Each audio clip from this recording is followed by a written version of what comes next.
Welcome to I thought y'all knew. I am your host, Tyrone Bridges. Let's get it. Never saw it coming. Yet he never saw it coming. Yet he never saw it coming. Yet he never saw it coming. Yet he never saw it coming. Yet he never saw it coming. A little bit in the light of my life. There it goes again.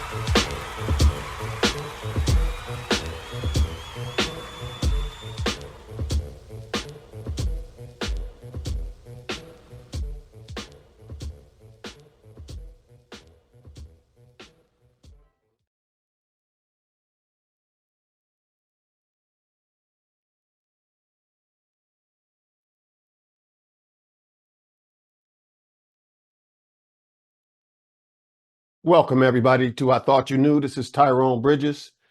I am your host. Right now, we are waiting on Alyshia Dyer. It's 4:01 p.m. right now, May 15th, 2024.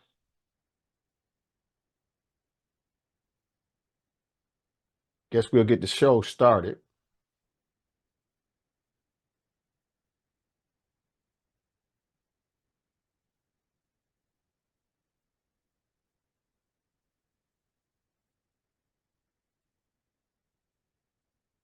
Here she go.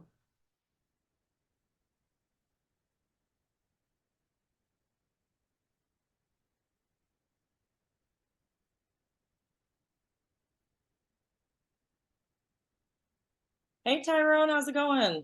Hey, how you doing, Alyshia? Doing good. Welcome to the show. Yeah, thank you for having me. All right. Without further ado, let's get it. All right. Tell me, why are you running for Washtenaw County Sheriff?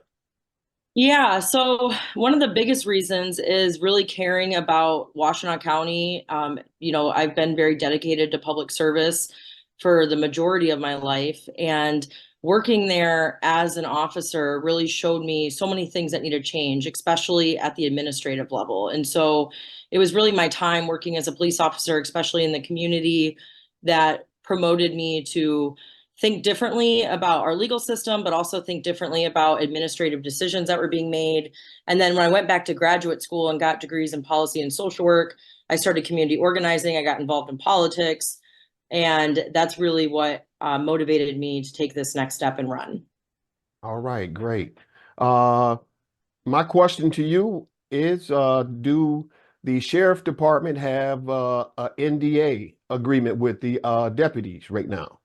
Not currently, as far as I know, but I want to talk about when I was working there, they actually tried to make us sign NDAs. And I thought that was really interesting because we're supposed to be a transparent agency. The upper administration often tells people that we take accountability and transparency really seriously.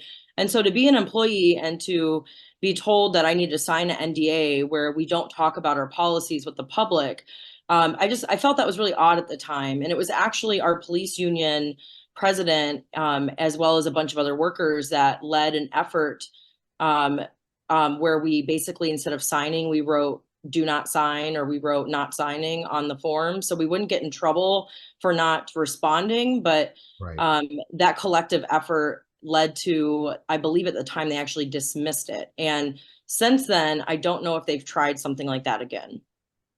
Great. All right. Well, go ahead and let's delve into your campaign and your history of law enforcement and what makes you qualify for the job. Yeah. So for me, I'll say that my main opponent does not have any law enforcement experience. And so I really think that upon the current sheriff retiring, it's really time to have somebody that understands the road patrol division. I think this is really important because it's one of our largest division, and it's also a division where officers are carrying guns. And so I argue that you really need to have somebody that understands what they go through, understands the job, understands how to manage them effectively, and understands what policies actually look like when they're being implemented on the ground. And I believe that I bring a competitive advantage in that arena. But then also I have a experience being a social worker and therapist. And, you know, something that's really important to me is the mental health, not only of our community, but the mental health of employees at the office. And so I want to use my experience as a social worker and therapist to really focus in on officer wellness, because I believe that if your employees are not taken care of, if they're angry, cynical, jaded, suffering from PTSD, all these things, it really puts the community at risk of being harmed. It puts your workers at risk of being harmed. And so I really think that that needs to be focused in on. And then I have a graduate degree in policy, and in law enforcement, policy is extremely important. You know, I have one of my opponents had said that, you know, some of my vision is just really subtle policy changes. And I actually push back on that. I think that the policy changes that I want to make at this office are extremely important, because as a policy graduate, but also someone that worked there as a cop, I know that policy often will dictate what we do. It's not everything, but it's extremely important. Great.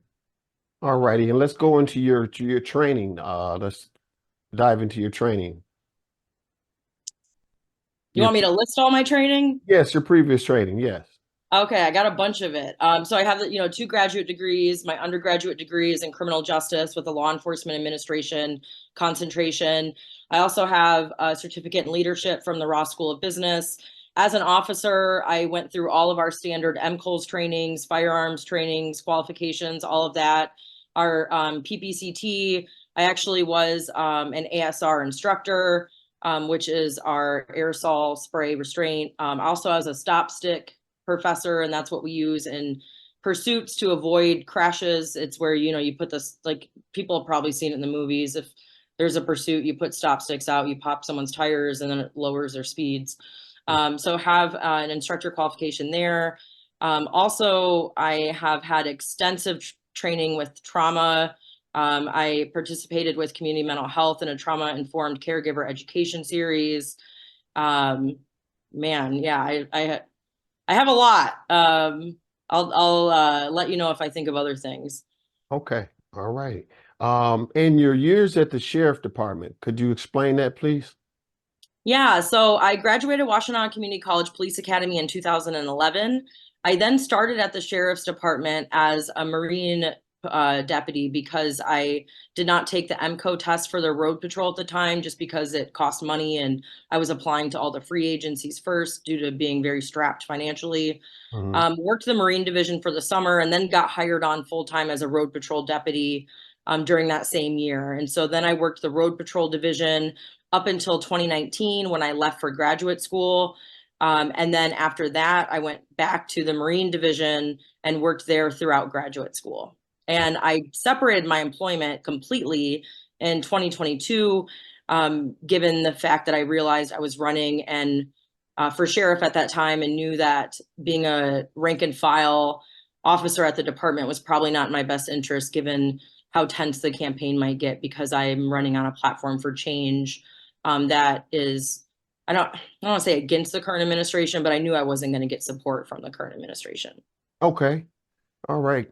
Great answer. Could you explain the 90-day separation or the 90-day suspension? I have never been suspended at the sheriff's office. Okay, but it was alleged that you were gone for 90 days.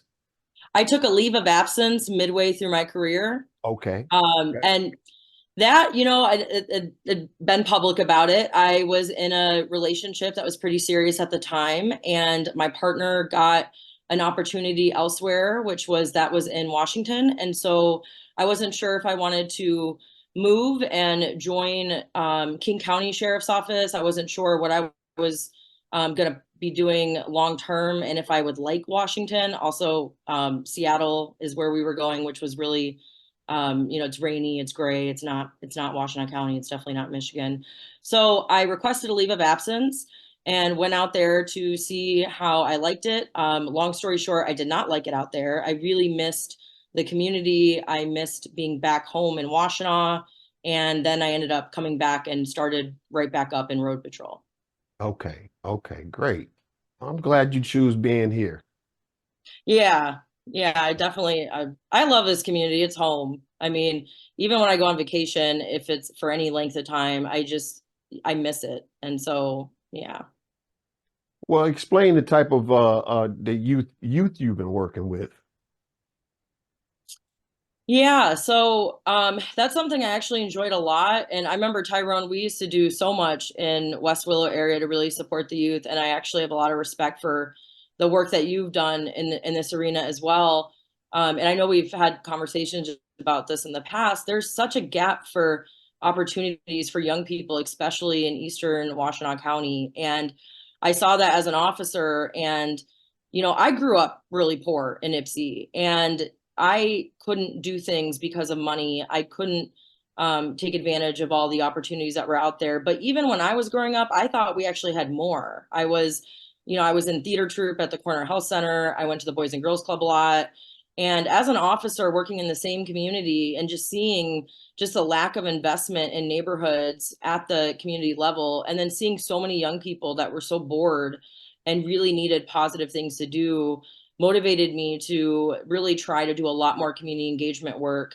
Where we did the festivals in the park. I used to do carpool karaoke, where I would bring a microphone into work and we would do singing challenges from the patrol car, dance challenges. I always tell this story because I had the idea of doing a fitness program where we would sort of modeled after the Walking in the Willow program that used to be going on, where I just show up to a community and we walk together. Like, let's walk and talk. Let's talk about your public safety concerns. And when I started doing this in Sugarbrook and Galt Village, my initial thought was it was going to be geared towards adults. And I'm never going to forget, I showed up to Sugarbrook Park and there was like 15 kids waiting for me.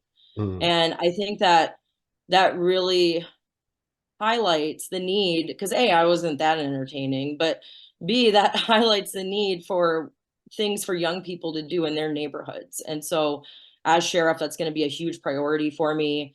And, we have a community engagement division and they do what they can, but oftentimes I was doing this work and was not like the upper administration wasn't a barrier necessarily, but they weren't really around much. And my goal as sheriff is to be really present in our community, especially for a lot of the different events, and then make sure I'm supporting other officers who want to do this work. Because oftentimes, instead of being evaluated on a lot of the good stuff I was doing, I was constantly being talked to because I wasn't writing enough tickets. Because I honestly I hated writing tickets. And that was like the big thing I was being evaluated on all the time. And I think you need to really make sure you're incentivizing more community engagement especially in policing at a time when tensions are so high.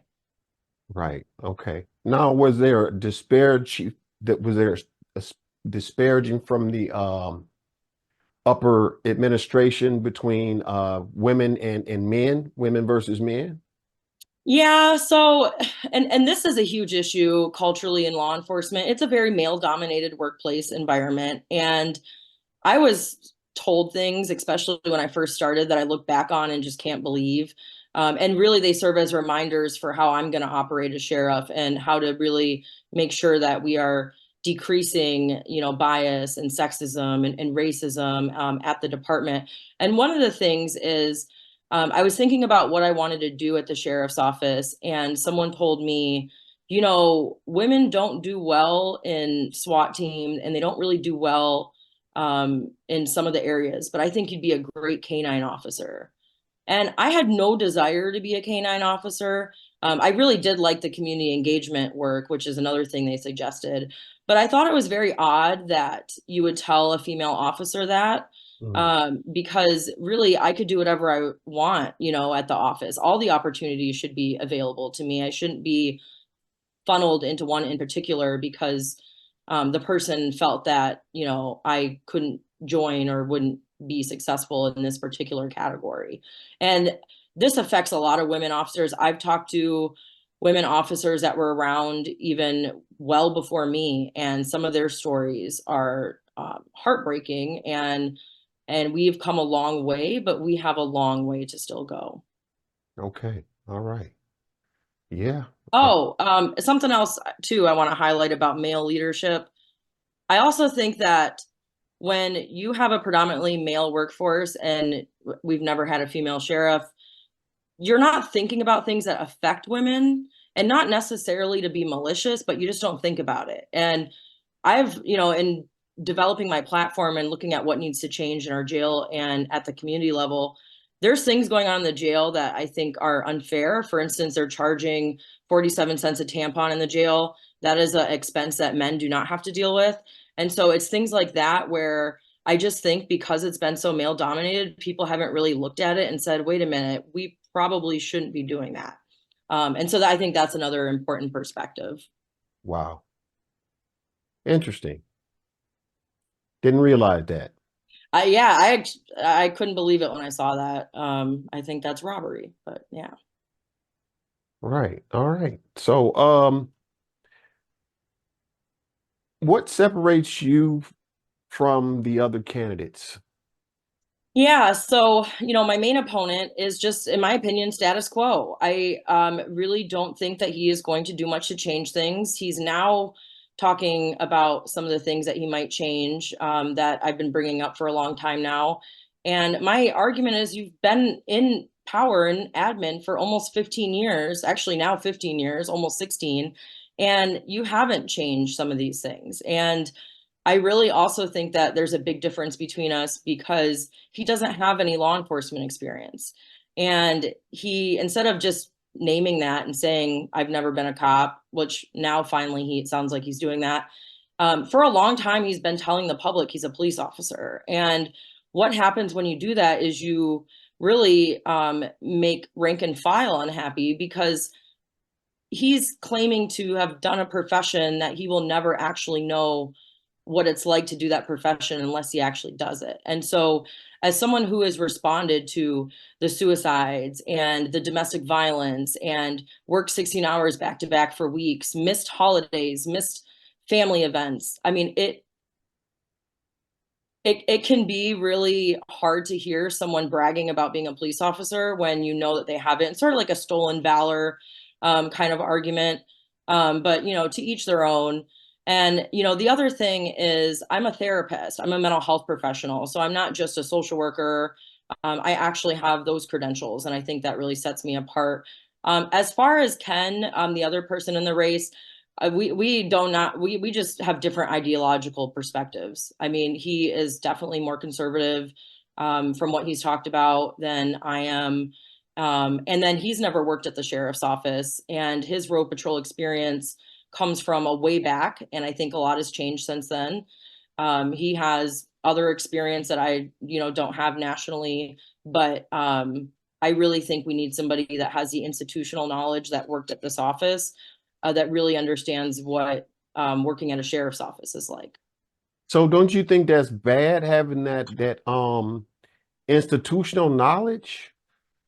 It is if you've been a part of the problem, which I think largely the current administration and my main opponent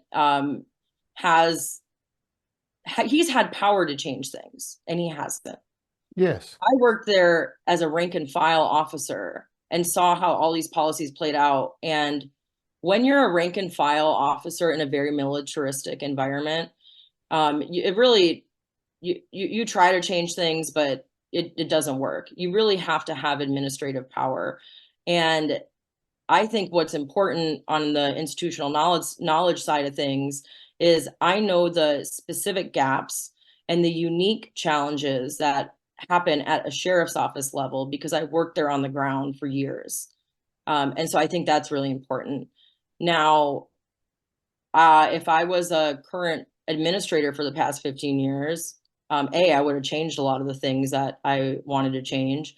But B, I wouldn't be running because my goals to change things would have happened. And so we're just coming at it from very two different vantage points. So, the idea of working with felons in the jail or within the sheriff administration, do you support that? Absolutely. And it's really interesting because we have outreach workers at the sheriff's office. When I was working as a deputy, we hired them. They're working at the sheriff's office. They have felonies. And we had a policy on the books that this current administration changed recently, but for a while when I was a deputy, it was still on the books that we weren't allowed to associate with people that had felony records.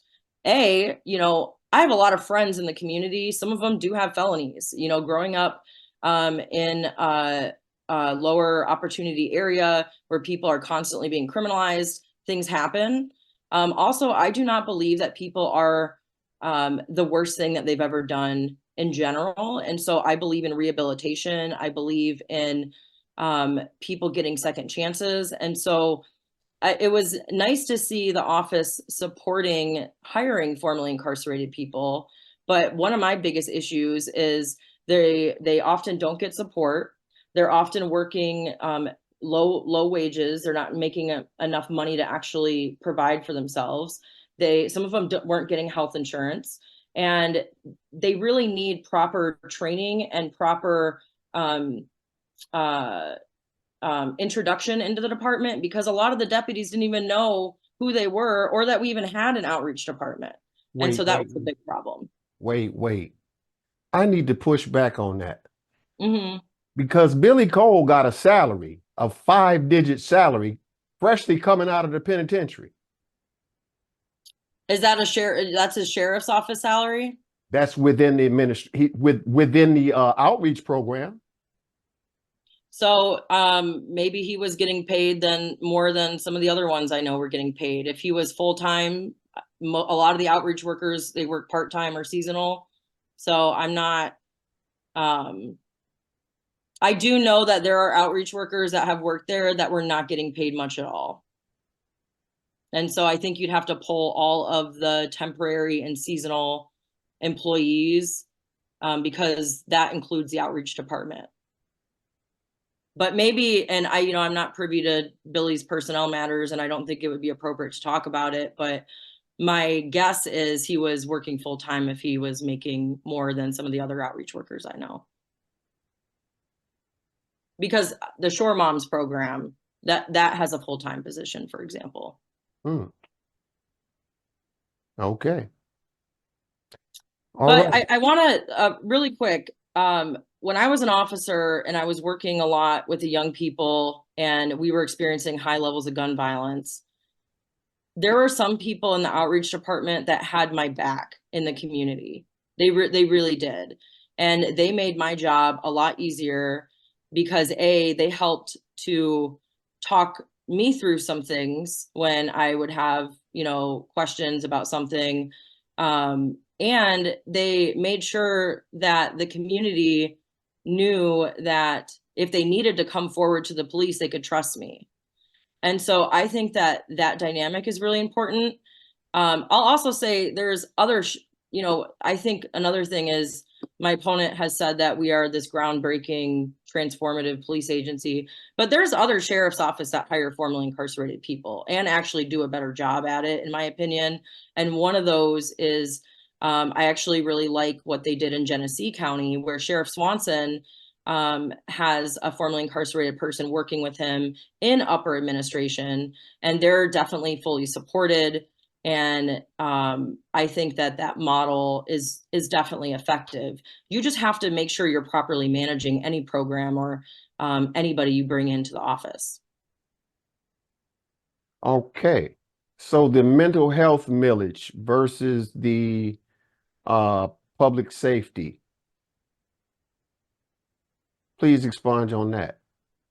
Yeah, so the sheriff's office gets 38% of the public safety and mental health millage, which equates to about 6 to 7 million a year. And I have a lot of thoughts around the way that they've spent the money. I think that some of the spending was great, and I think some of it was not in line with our community values. When voters voted for that mental health and public safety millage, it was marketed to be for mental health. I mean, that's really how I think the millage passed. Maybe in some of the rural areas, the public safety component was more appealing, but for the most part, people really thought this money would go to mental health. And when I was working there, we got no mental health support as officers. So I think that's a huge gap. But also, there's still a ton of gaps in the community with mental health support. And I really think that millage needs to be directed more upstream And I think we need to invest in youth opportunities, community programs, more mental health support for officers, and make sure that we're using the funding in a way that is really aligned with community values. They spent a bunch of money on rifles and upgrades and infrastructure. And, I'm not sheriff right now. I don't have the extremely detailed reasons for why that might have happened, but I argue that we shouldn't have been using mental health and public safety millage funds for that stuff. Right. And I also agree with advisory. So the commissioners have talked about implementing an advisory board similarly to how CMH does. What I think is interesting is CMH has had an advisory board since the millage got created and the funds got dispersed. The sheriff's office does not. And I don't think that's fair. I think they both need oversight. The argument on why is that the sheriff was elected, so the oversight is the people, but I really think that you need more detailed oversight, especially when it comes to this millage and especially given the actions that we've seen. And so I strongly support an advisory board. And my goal as sheriff is to be held accountable and to be transparent. Even if people don't agree with everything I'm doing, you can't make everybody happy. I'm going to make sure that we're sharing everything we're doing with the public, and I welcome accountability. All right. So your campaign platform, would you go ahead and talk about your campaign platform, please? Yeah. So, one of my big things that I want to do from the jail side of things is I want to bring back in-person jail visitation. I think it's really important for children, especially, to be able to see a parent when incarcerated. And if we have in-person visitation in the jail, we can bring a lot of opportunities into the jail and work with organizations in the community like A Brighter Way, where they can then provide services to people incarcerated, because a lot of people aren't in jail long term. And so the more we can provide reentry support, the better. And if we have in-person jail visitation implemented, it makes that a lot easier to do. I also believe that in-person jail visitation reduces recidivism. And our goal as a community, in my opinion, should be to make sure that when anyone is in our community, they have the tools and the resources they need to be successful. And my goal as sheriff is to make sure we are lowering those recidivism rates, because we should not have some of the highest recidivism rates in the state. And so that's why the in-person jail visitation will be extremely important to me. I also want to look at the contracting, bringing back food services in-house. The commissary is robbing people. They charge exorbitant rates. It's cheaper to shop at Whole Foods than it is to shop at our jail. And it's not just the people incarcerated that are being impacted by this. It's the families. And, as somebody that I've had family that have been incarcerated, and it's not a comfortable thing. And you want your family to be successful, and you hope that they don't end up in jail or prison. But while they're there, charging these, I think it's price gouging, these large rates on it really creates a huge burden for the community, and disproportionately really impacts Black mothers, is what research has shown. And so making sure that we can reevaluate some of that. And, just an example, they charge $55 for your standard classic Monopoly game. They're charging, I brought this up, 47 cents a tampon, which that should just be free. I think that's ridiculous. But I just want to make sure that we're reevaluating some of these contracts. And then the workers in the jail, some of the corrections officers are barely seeing their families. They're working 16 hours back to back to back. And the jail's been going into lockdowns. The educational classes have been getting closed or canceled, which is affecting some of the services that we do already have. And so my goal too is to make sure that we are rooting out a lot of the barriers in our background and hiring process. So that way we're starting to build a more positive work environment, because the last thing we want is corrections officers who are stuck in the jail, who are tired and angry and sleep deprived. That affects the people incarcerated. It hurts them. People have fallen asleep while driving home from the sheriff's office and crashed cars. And so this really has to be looked at. And then my officer mental health and wellness platform, I want to implement a fatigue management system to actually start addressing some of the sleep deprivation and bring in peer-led mental health programming. And then traffic stops and traffic enforcement is something I talk about a lot. I want to prioritize an initiative that's called Vision Zero, which really fights for investments at the neighborhood level to curb traffic fatalities. And then also, I don't believe we should be pulling people over for low-level offenses. If someone has a crack in the windshield or air freshener or some of these things that aren't really traffic safety issues, I don't believe we should pull them over. And so my goal is to stop the low-level traffic stops that are going on and unnecessary traffic stops. And, it really makes me sad because when something happens in the community, and there was a fatal accident that happened in Ypsi Township that I'll talk about. And afterwards, everyone said, we need more patrols on the street. And what happened in this accident is this was a road with no sidewalks. This was a road with no curbs. And there was somebody biking with a toddler on the back of their bike. And they ended up getting ran over by a car. One, the driver needs to be held responsible, obviously. But two, why doesn't this street have a bike lane? Why doesn't this street have infrastructure to prevent some of these things from even happening in the first place? Because people are always going to drive hazardly. Like, we're never going to ticket our way out of hazardous driving. But what we can do is we can make real investments to keep young people safe. Andrea Street in Sugarbrook.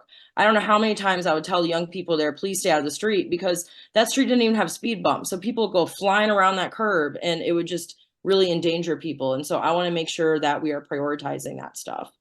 And then domestic violence, one of our number one calls that doesn't get enough attention, really it needs to be looked at. I want to start a survivors-based justice fund. So that way we have housing and emergency assistance, especially for people impacted by domestic violence. And my goal too is to bring a domestic violence detective into the detective bureau, because oftentimes road patrol officers do not have the time and the ability to properly investigate cases when they're running call to call to call. And so I think that's really important. And then I want to start a corporate accountability crimes unit in the detective bureau as well, because we provide investigative support for the whole county. And often ignored are your more high level crimes like wage theft, tip theft, things that corporations do. And I think that if we have a corporate accountability crimes unit, it could work really well with the economic justice unit already established at the prosecutor's office. And for me, public safety isn't just your street level crime. Public safety is when your boss is refusing to give you a paycheck. I mean, that affects your whole family. I've responded to mental health calls where people, because of work-related stress, they are really struggling. And my goal is to really focus on public safety from all fronts, not just your standard typical street level crimes in the community. And then the other thing that I think is really important is reevaluating the training that we're using. They wasted a whole bunch of money on this training. It's called the READ technique, and it has been attached to causing wrongful convictions. And I think the worst thing that anyone in law enforcement can do is put someone in jail or prison for something they didn't do. And that has happened. Not only in Washtenaw County, it's just a reality of our legal system across the country. And so it's really important that law enforcement administrators properly vet and evaluate the trainings that they are using to make sure that they are up to date, to make sure that they are not attached to harmful practices. And the READ technique, I mean, it was developed pre-civil rights era. And that's a red flag in general for me. I don't believe that we should be using archaic programs that were created in a time when racism was rampant. And it's still going on today, but that's the problem with a lot of our law enforcement trainings, is if they're not evaluated, we are still teaching officers really, really bad tactics that can be attached to a host of things that are related to injustice. All right. What is Yeah, it's a long platform, I'll say. that sounds good. Okay. What is the current deputy level at the sheriff department, and what would you do to boost the morale of the current deputies that you have at the sheriff department? Yeah, so in talking to officers, the things that they really want is they want to be treated with respect. They want to have a leader that's not hypocritical, that's not telling them one thing, but then going and doing something else, or saying something different to the public. And I'm not too good to get in a patrol car every now and then and actually work some shifts with them. And that is really important because it boosts morale because they see that their leader is actually taking the time to understand who they are and what they're doing. The other important thing for me as sheriff is to make sure that I spend time going to briefings and showing up and checking in on people. I want to start an internal fund to support officers when they experience tragedies. There was an officer that their house caught on fire, and so we all rallied together and donated to help because they lost everything. And it's things like that where when your employees are experiencing grief or loss or any tragedy, you're really there to support them. And that goes along with why I think it's so important to create a trauma-informed workplace environment at the sheriff's office. Okay, now you said that the jail was low on staff. What about the current administration? And what is the deputy level at the current administration? Yeah, so the last I checked, the jail was about 37% understaffed. And I'm not sure what the current administration is doing. I am, monitoring their communications. It looks like they just hired some more people. And I get that there's challenges, but there's other departments who are not experiencing the challenges that we are, and when it comes to staffing. And I think one of our biggest problems is we take a long time to get back to people and to get people through the process. And our background investigation needs to be revamped. One of the things they had me do is list everywhere I lived growing up. I'm from a low income background. I lived 10 different places. I went to 15 different elementary schools. In order for me to even list everywhere I lived, I have to have a parent that I can ask and say, like, where were we at when I was in ninth grade? Where were we at? Do you remember the address here? And all that just creates unnecessary barriers. And I want to say, show me the research that shows that listing everywhere you grew up actually matters and if you're going to be a good cop or not. And so I think that we have to make this process more streamlined. Right. So they let Mr. McWilliams slide his ass through. They let him get hired at the sheriff department through Derek Jackson. Yeah, and I don't know the personnel specifics on that because we actually can't see personnel records, but that is actually an example of you could have a 30-page background investigation, and I'm not sure if they missed stuff or not, but it's not really going to determine if someone's going to be a good cop or not. And then the other big problem is you'll have officers come in and they care so much about the community, and then 5 years later, they're like the biggest grouch. And it's because of the way that the profession just really takes a toll on mentalities. And so you also got to account for people changing over time. All right. So the fraternity mentality will be out the door. So what will be different ways that you would do some training or you would implement training once when you're elected? Yeah, so my plan after winning the primary is I'm going to start policy committees with the community and employees focused on the different policy priority areas because a lot of our platform was really driven by experience working there, but also talking to people all across the county, including officers. And so really making sure that we have a community-driven process with the transition will be really important. And then I want to start a sheriff's advisory council. And my goals here are to have people from all different ranks at the sheriff's office involved, different divisions, and really going through our practices, what's working, what's not working, and going through all of our trainings, going through our protocols and changing some of the things that we need to change in that arena And then my goal with some of the programs, I'll give you an example. I want to bring in peer-led mental health programming for the officers. And so I'm going to talk to the officers to figure out what trainings would resonate with them, because this is the problem when you talk at people instead of actually including them in the process. You're going to waste your money and your time. Some of the trainings that the sheriff's office has done, like implicit bias training or some of these other things, depending on how you roll it out, it's just a checkbox. It's really not changing the culture. It's really not getting to people in the ways that it needs to be. It's not being properly evaluated. And so my goal is to work with the Sheriff's Advisory Council when we are vetting and bringing in trainings.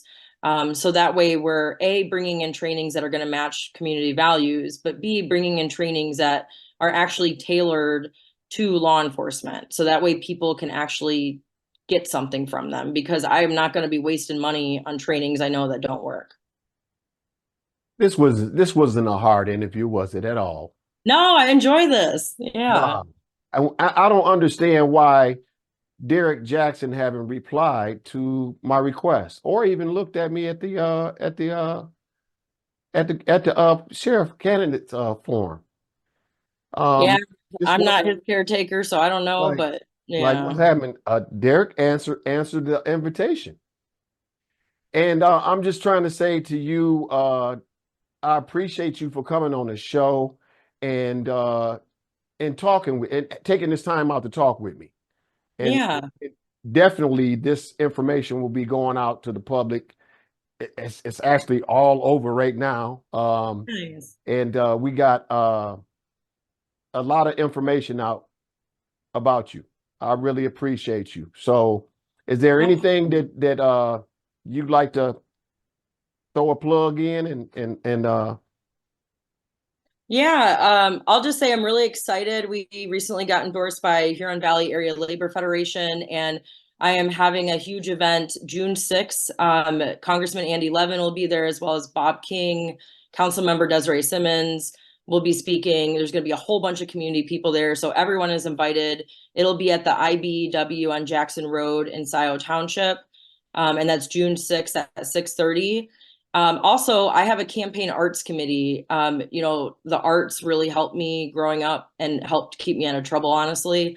And so as sheriff, I really want to prioritize that. And I think arts and public safety can be closely connected, especially with our youth. And so we are going to be having an arts committee fundraiser, and that's this Saturday at Hearsay Brewing and Theater, and that'll be from 5:30 to 7. And so if anyone wants to come to any of those events, would love to see you. And also, if people want to sign up to stay involved in the campaign, my website is just my last name, Dyer, and then 2024.com. And so you can sign up and talk to me. And I'm an open book. So, I mean, if people have questions, I'm always happy to talk more. If people have thoughts, I'm willing to listen. I really definitely appreciate so many people who have taken time to reach out to me and talk to me on this campaign journey. all right, and how can they reach you by phone? Yeah, so I'll put my personal cell in the chat. No, actually, this is going to be a recreated a program, so I can go ahead and send it on CTN and put it on YouTube as well. Awesome. So my number is 734-395-4581. And you can call or text message that number to set up a time to chat more. And yeah, I definitely really try to be accessible, especially because I'm, running for such a public office. All right, awesome. So the last but not least, would you say live on I Thought You Knew that you were commit to a sheriff candidate forum with I Thought You Knew, and we're going to host it at the Whitaker Road Library. Awesome. Yeah. Would you commit to that? I will commit to it. Do we have a date? Not yet. We're Okay. gonna be letting everybody know very soon. Okay. Yeah, I would love to do it. So yeah, just let me know, and I will make sure to mark it on my calendar. Awesome. All right, Alyshia Dyer. This is a candidate, excellent candidate for sheriff, and thank you for coming on the show. We really appreciate you for coming on. Thank you talk so to you. much. All right. Thank you. All All right. right, bye. Bye-bye.